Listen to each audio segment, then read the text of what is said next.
and it's hello from plot 52. Doing a little bit of digging. I'm in the shed now, sheltering from a little bit of rain. I think it's nearly cleared. We're waiting for that storm Clara, so I thought we'd better just tie everything down in the shed. Move my trailer, don't know where that's going to end up this year.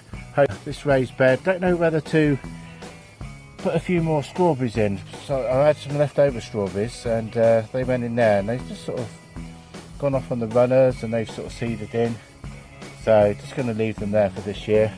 As you know, I've got a fruit cage. Redone that fruit tree, which is my challenge. As you can see, yeah, that's the fruit tree. It was given to me, so I'm not 100% sure what it's going to produce, and that's the beauty of it when someone gives you a tree. It was in a pot. I stuck the pot in the ground over there. I think you might have watched one of my other videos. Not going to let it get too big, obviously. It's in the fruit cage, so I kept part of the pot base just around the bottom, just so that it doesn't dry out. It was drying out in the pot, so yeah, as you can see, we've cut back these raspberries. I'm not 100% sure whether that should be cut down a little bit lower. We'll have a little look at a few others. That's what you do in the allotments. Beauty is when you're in your garden, you can't really share what you do with other people, but when you actually at the allotments, that's the fun of it. You just come down and you can have a little look at what other people are doing and see what they're doing and copy that, and then think, no, I don't like that. People look at your allotment, copy you.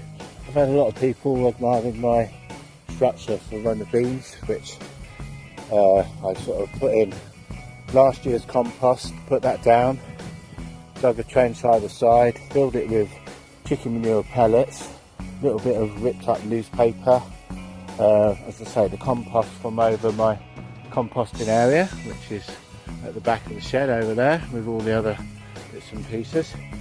So just before the rain came, I was getting all the weeds out, all the grass. It's not really weeds, it's just grass. They just sort of falls down off the path. This is all blackberries, massive new growth coming out of there. So try to tie that sort of back a little bit, and back over there it's actually been reseeded. It's gone into the ground, so I'm going to put a better support up there. Not quite sure what that is. It does flower. If anyone wants to let me know what it is in my comments, you can either dig it up or leave it there. I'm not sure. That's a red hot poker. I love those. I always have to have one of those in the garden. Dates back from when I helped my mum and dad in their garden, and I used to try and cut the tops off. Well, not cut them off, I used to try and knock them off with a football and then glue them back, so my mum didn't realise what I'd done. Of course, she knew all along what I was doing. That's what mums do, and dads, as I now know. So this is the structure. Sort of mildly proud of it to a certain degree, because no one else has got one on the plot. So the beans grow outwards, so when they grow, the pods sort of hang down. So that's what that is. You see, we dug over this area, so front 2 rows of new potatoes are going to go in there at the front. Last year they were at the back. I always try and rotate the crop.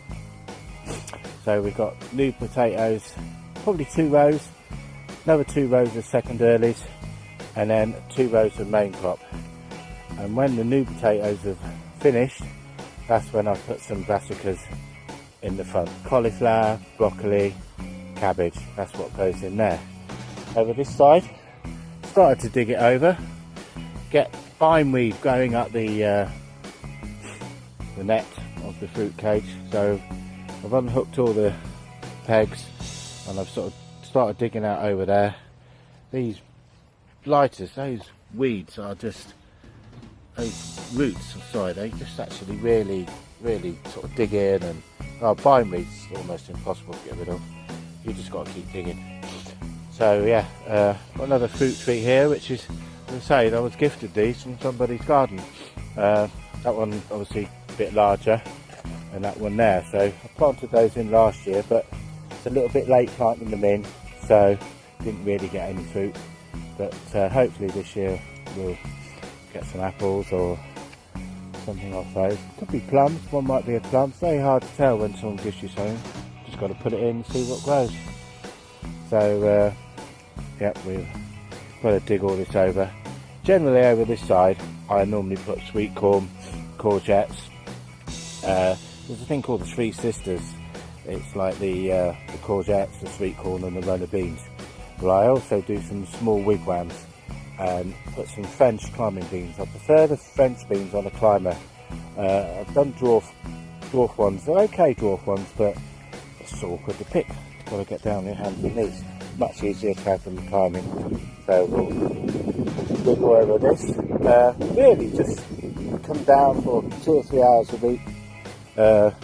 Sort of working, playing bowls, trying to fit in darts. There's always too much to do. So we'll just sort of crack on. Put these paths down last year, just made it a little bit easier to pick the beans. To do with some more little stones. It sort of just makes it a little bit tidier, a little bit neater. So